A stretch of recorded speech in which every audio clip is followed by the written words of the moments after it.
8.4 million Americans were laid off in the first 5 months of 2025, according to usafacts.org. This is an increase of 2.4% for the same period in 2024.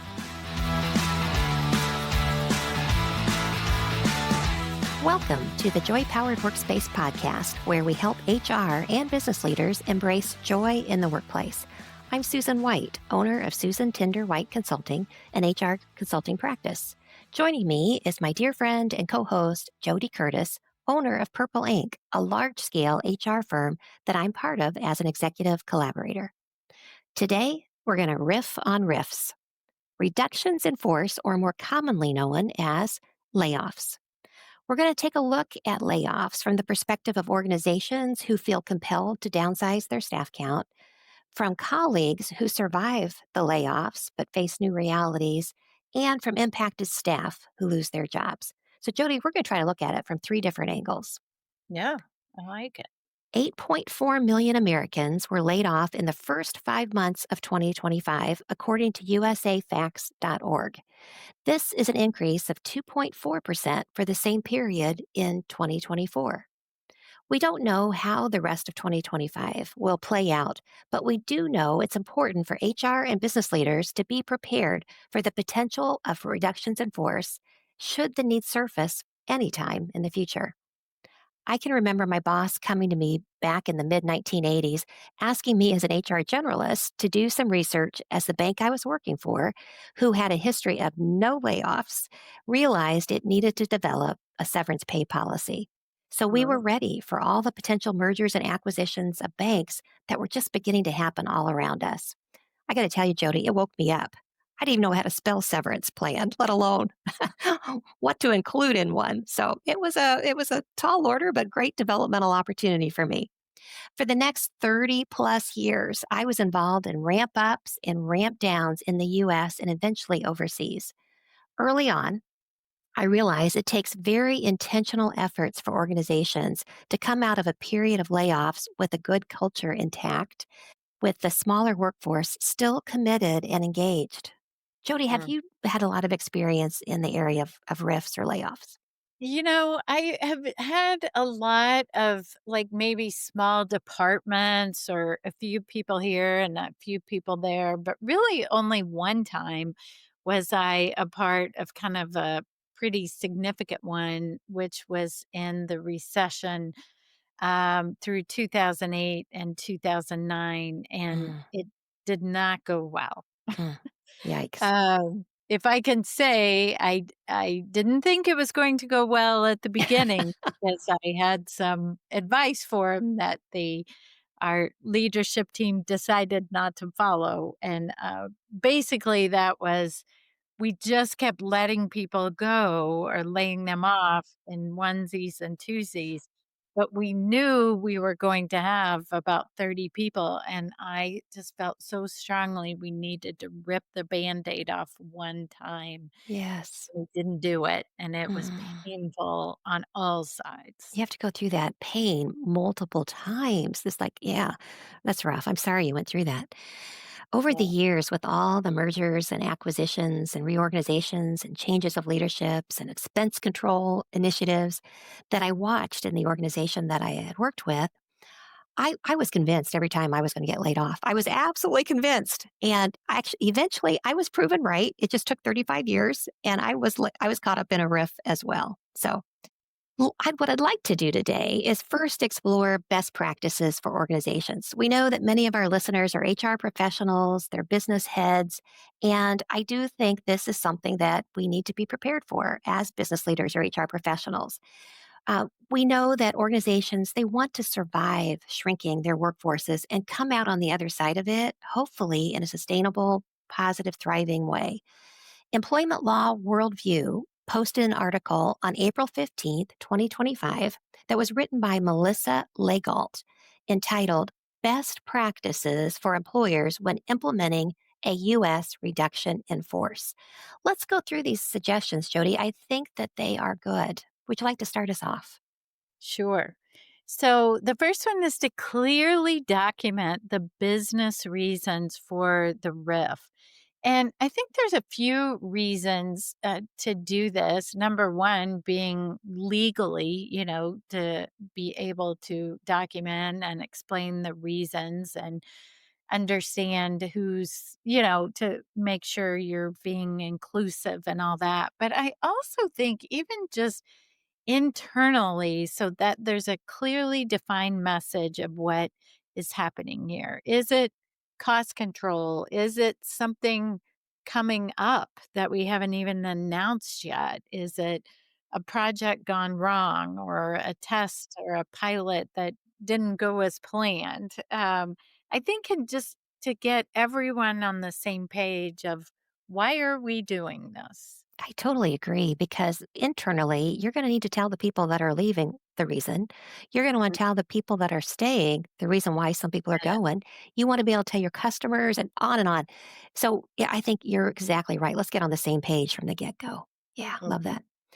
Number two, cited by Melissa Legalt, was you want to make sure that you conduct a thorough adverse impact analysis to avoid discrimination. Now, let's recognize it's 2025 and the current political environment and governmental environment we're in and their perspective on discrimination. It's not necessarily that a protected class and race or gender or age being considered as a factor about who to keep and who to go. It's the whole concept. Was the age of an individual, young or old, a factor? Was race ever a factor that you looked at? Were you trying to make sure that you were not harming a particular protected class? That can get you as much hot water as if you were not doing that, just the opposite. So, do an adverse impact analysis. Personally, I think it's smart to have somebody who's very trained at it to do it. Often I see organizations, whoever's in HR is doing it, trying to see, do we see a trend or a pattern here? Get an expert, get a labor law attorney who specializes in this. It's worth the money. Should you get any allegations of discrimination or reverse discrimination or anything, you want to make sure that there's a real sense of fairness that you all can look individuals in the eye and clearly attest to the fact it had nothing to do with any discriminatory factors. It was about the work being performed or by the performance of the individual performing the work. The next one is about ensuring compliance with the WARN Act. That's WARN, which is a federal law, but also any other local notice requirements. And those rules depend on the size of your organization, the number of people affected by it, and you may need to provide a specific number of days of advance notice, both to those who will be impacted by it, but also to local government officials and agencies. We want to let them know of mass layoffs or plant closings. And this can help local communities have time to absorb the influx of job seekers and hopefully provide resources to get people employed again. So be sure and check the rules that might be in place in your region, state, cities, towns as well. Yeah, very smart. I do see companies that trip over themselves and don't do warn acts when notices when they should. Yeah. Number four piece of advice is prepare legally compliant communications and documentation. Once again, maybe uh, running things past a labor law attorney. Make sure you have your ducks in order, but I would go beyond that, and I would add to this tip. Make sure that you add human centered, transparent, and empathetic communications. I've seen some really cold and dry and legally compliant uh, communication notification letters and announcements. This is a chance for you to really demonstrate the values of your organization. You're going to be certainly giving people notice letters, but you're also going to be needing talking points to talk to the employees one on one, and it may perhaps in groups. The surviving employees, you're going to want to have good talking points that show as an organization, yes, we're having to do some hard things. We care about these individuals. Here's what we're going to do to help them. So, legally compliant, yes, but make sure we're also doing um, showing our empathy and our values. Yeah. It's so important to follow the legal requirements, but sometimes we get caught up Mhm. in the legal part of it that we forget these are people with families and, it impacts their health insurance and, some very important issues. So be Yes. kind throughout. Number 5 is to manage potential post riff morale dips. Thinking about, the people who are staying, right? Sometimes we think like, oh, they won't care. They'll just be so happy they weren't a part of it. But there can be much more to it. And they wonder, why they weren't a part of that or why their friend or leader or manager was or their team members. And it can be very emotional process, even for the people who are staying as well too. So double down on some of your employee engagement efforts and don't forget, as you mentioned already, about communicating with those people as well. Our tendency, again, can be to think about the legal ramifications and the people affected directly, but not the people who will still be affected who are staying. So, So, right, we read about survivor's guilt, and many people do carry that. Why did my good friend lose their job and really suffering right now, and I'm still employed? So, it's yeah, real. So, yeah, Jody, I'd love to add one more tip here to Melissa Lego's article, and that is I think you should create a strong outplacement program for all impacted individuals that you can explain at the same time that you let people know that what's happening to them. You want to make sure that they know the support the company's going to wrap around them. So, yeah, we did an episode, you may recall, back in 2018 that I think is still very relevant 7 years later. The episode's entitled Offering Outplacement Outstanding. We dropped it August 13th, 2018. Take a listen if you've not heard it, and certainly consider what type of job coaching, resume help, uh, having career fairs with other employers in town. What can we do as an employer to help our employees transition to that next role? right, right. Oh, so let's now talk about the second group here, which is those layoff survivors that Jody just mentioned, about potential dips in their morale. What can we do as HR professionals, business leaders to specifically help them? There was a Harvard Business Review article that was entitled, You Survived a Layoff. Here's what to do next, that was posted on April 25th, 2023 by Abby Davison and Myra Strober. Let's go through their recommendations for those survivors. Yeah. So, first off, take time to process your emotions.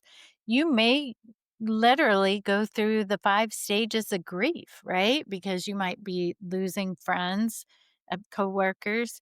Your team is going to feel different. You might have a new boss, and your workload might be going Mm. up or changing because of the people who are no longer there. So, it can be exciting, and yet you might have that survivor's guilt to think about being exciting. It can be depressing, and it certainly can be scary. Mm, So, absolutely. The yeah. second piece of advice from this Harvard Business Review article is reach out to those colleagues that were impacted. I got to Mhm. tell you, I have been in HR for a long time, and a part of my HR consulting practice more recently has been career coaching. A part of it's been career coaching. It surprised me how many people who have been laid off of their jobs are absolutely hurt and they feel abandoned by their former colleagues. They really thought that their friends at work would absolutely be checking in on them. And I'm going to tell you, I've talked to a lot of survivors and they say, I don't know what to say. I feel like my contacting my friend who was laid off would be like rubbing it in that I still have a job. I'm going to tell you, based on my unscientific surveying of the people I've dealt with, go ahead and reach out. Go Yeah. ahead and just check in and say, hey, I am so sorry it happened. I want to let you know that I'm not quitting you, the organization, and may not, still be something we have in common anymore, but I care about you. It's really important to do. I love that. That is such a good reminder.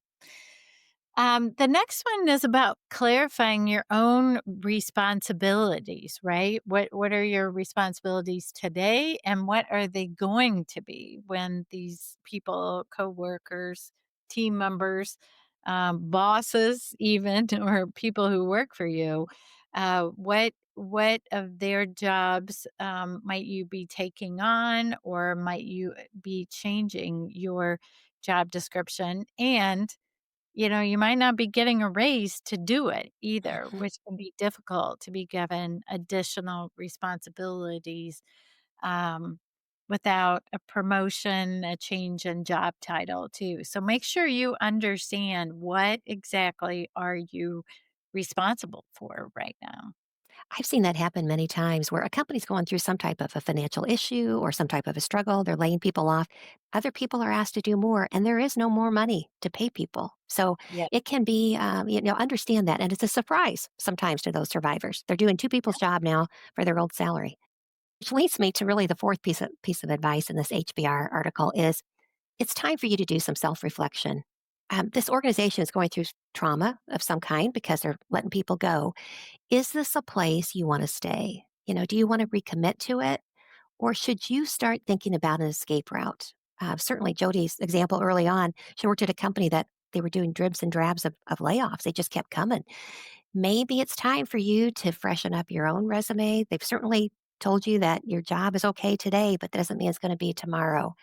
Do your values and interests still align with this company? Maybe so. Maybe you double down and this is a pivot point and that you're going to continue having more opportunity, but maybe not. So do some self reflection.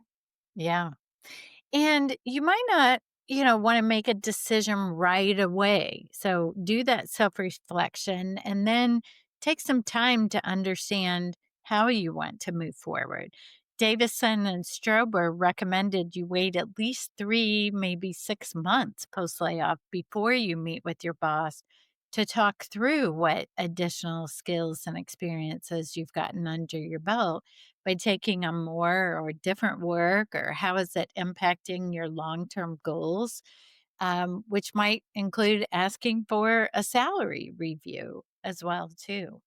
I think that's good advice, letting this dust settle and Yeah, get as many new skills as you can and then have that conversation when kind yeah. of the trauma's behind the organization, we hope. Well, good. Well, last but not least, let's get to the third stakeholder group that I wanted to get to today, which is the person who's actually laid off. Let's discuss how you survive a layoff personally when you're the one who has gotten notice. I have worked with hundreds and maybe thousands of people over many years who have lost their job by no fault of their own when their employers laid them off. They were in the wrong place, the wrong job at the wrong time. So I'm going to share, some of my best advice. Jody, I know you will jump in with points that you want to make because the Purple Ink team, I know, has had a lot of experience helping companies in this space. So, Mhm. number one, you may be happy to leave this job or pleased to head into retirement earlier than you planned. Or you could be devastated to be put out to pasture before you feel like you have, especially after you've given a lot to a company. And maybe you are living paycheck to paycheck and you cannot have this interruption. Maybe severance is not going to be enough to sustain you until you find that next job. No matter where you are on the mood elevator, I'm going to say to you, you've got to give yourself time to decompress. You need to remind yourself this is not about you, it's a business decision that you're caught up in. I want you to take time to kind of absorb all that and then craft your own message that how you're going to communicate this major life change to the people in your life. Yeah, Um, because they're going to look to you and how you talk about it can really have profound impact. Personally, I do think it's important that you regain your sense of control and move through this victim thinking, which when it's done to you, there's no other way to feel. You weren't responsible for it, it's been done to you. But you got to move through that as quickly as feels right for you. And you've got to get into, okay, what am I going to do about it? What am I going to do next? It may help you if you could come up with a 30-second elevator speech to use so that you can say something like, as you run into people at the grocery store, as you sit down with your family, when your mother in law calls to find out why you're so available in the daytime. You want to have that 30-second speech ready that could sound something like, I recently wrapped up 6 years at ABC Company where I was responsible for fill in the blank. It was a great run and I enjoyed it a lot, but ABC Company, uh, whatever the reason is they gave you, ABC Company is offshoring. ABC Company, the profitability was down. The ABC Company is going to move this function to another city, whatever it is, whatever's true. So now I'm exploring my next chapter. What I'm good at is, and y'all, there should be three things that you are good at. And trust me, I could find good things about any human. What are the three things that you are good at in the world of work? Um, and you can ask that person, say, hey, do you have any suggestions of people I should be talking to or companies I should target? And you never know. These don't have to be business people. This can be your mother in law. This can be somebody in your bowling team. Do you have any suggestions of companies I ought to be targeting or people I should speak with? You never know where that will lead. Everybody knows somebody. So most in that moment are going to look you a blank in the eye and say, well, I should know. But don't be surprised if somebody who you tell the story to, your 30-second commercial, doesn't come back to you a week later, 2 weeks later, and say, hey, I just heard they're hiring over at XYZ. You told me you were good at accounts payable, you were good at whatever. I think you need to apply for that job. Here's somebody I know there. You've got to get through that being done to you and get it back in control. A 30-second commercial will help you. Yeah. I love that advice. I know it's something I always tell people who have lost a job for whatever reason is to tell everyone they know that they're looking for a new one. Hmm. And some people really struggle with that. They may be embarrassed or feel badly about themselves or maybe just angry because they feel like a victim as well too. But you just truly never know. You And so don't. if you think of a thoughtful 30-second answer to that and be prepared for it, it might keep you too from going through all those emotions every time someone asks and be prepared to ask for help in the ways you suggested. Yeah. Absolutely. Yeah. Number 2 is apply for unemployment. This is the insurance your employer has paid into during your tenure, and now it's time to collect it. Again, sometimes people feel awkward or Mhm. embarrassed about it, but no longer are the days where you have to go stand in line outside the unemployment office. You can do this online and you're due this money.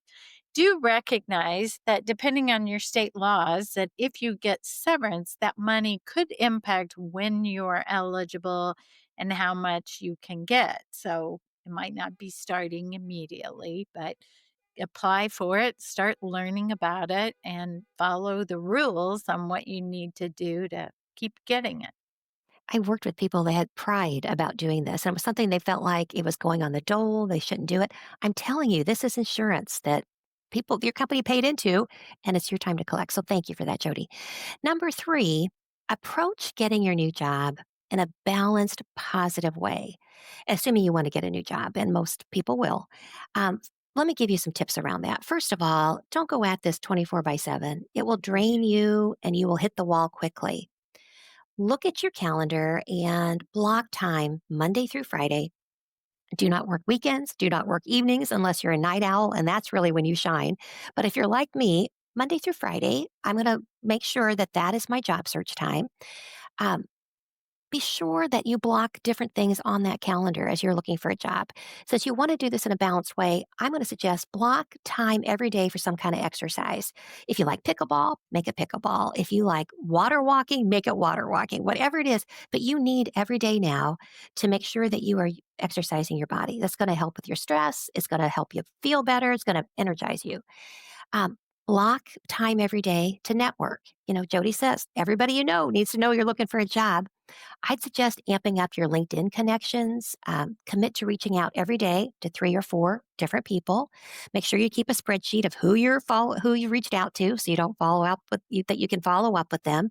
And certainly, when you do land, you want to go back to everyone you reached out to let them know where you landed. Use that 30-second elevator pitch as you're reaching out to 3 to 4 people a day. Block time every day to research organizations who you want to target. Take a look at their openings. Maybe there's 5 or 6 different companies in your immediate area that you hear good things about. Well, research them. Make sure you're looking at their talent community. If you can join it, join it.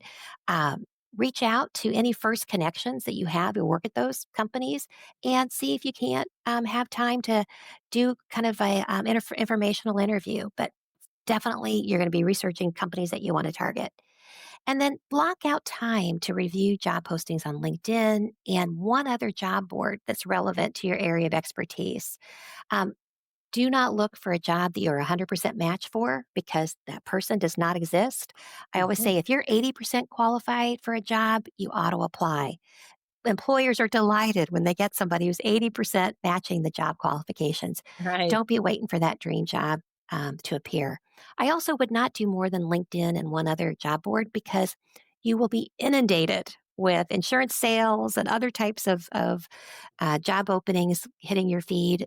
Keep it LinkedIn. I absolutely think it's an important one to do, but you pick on another job board that fits for your skill level and your interest level.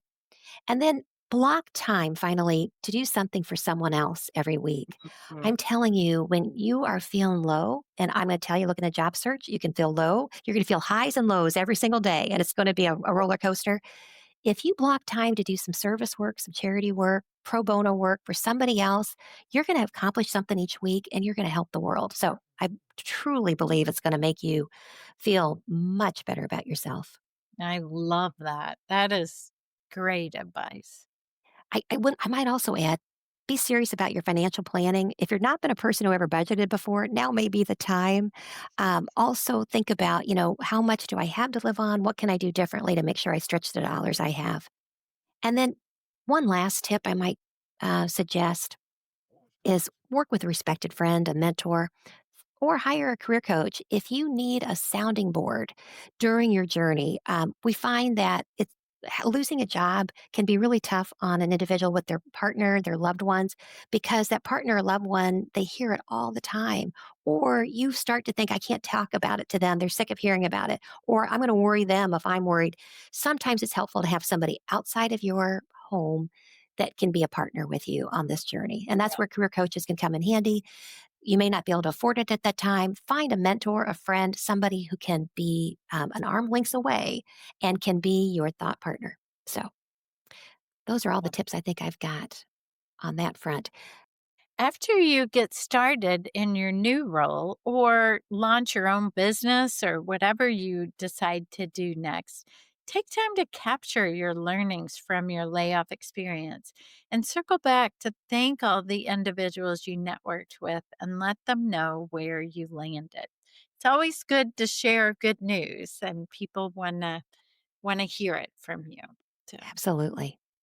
yeah. If you are an HR or business leader and looking for a practical resource to create or refresh your downsizing resources, I want to mention that SHRM has a how to conduct a layoff or reduction in force guide for members at sherm.org. We will put a link to that in our show notes if you're looking for something specific that you can follow. Otherwise, we'd love to hear your layoff lessons. I think we can all always get better at it as HR professionals, as business leaders. And for those of us that will experience it, any tips that you might have, please do share. Yeah. Good advice. So, Susan, question for you. You mentioned that you got laid off at the towards the end of your career. What was joy powered about your being laid off? Well, I was expecting it for 35 years. So when it happened to me, I was sad. I was sad for about 3 days. Just, you think, oh, why me? Or I thought I was doing a really good job, or why now? But I got to tell you that I was also kind of relieved and Ah, excited. JoDee, I know that I was incapable of saying the words I and quit in the same sentence. I did not know how to quit anything. I haven't quit my marriage. I lived in the same house for 38 years. I worked in the same place 30. I don't know how to quit. So fortunately, they gave me the gift of layoff. It's enabled me to go off and do fun and interesting things the last 11 years. I'm very grateful for it. But I know that not everybody feels that way, and certainly it's scary. It is scary, and it's sad too. So, Yeah. Well, I'm glad you found some joy in the thank you. moment. So it's time for our listener question. This question came from a listener who heard our Games and Play episode that dropped on June 17th, 2024. What recommendations do you have for teams that may be in various locations or that are not typically working together? I think this is so common now that we people are remote from each other at least a good chunk of the time.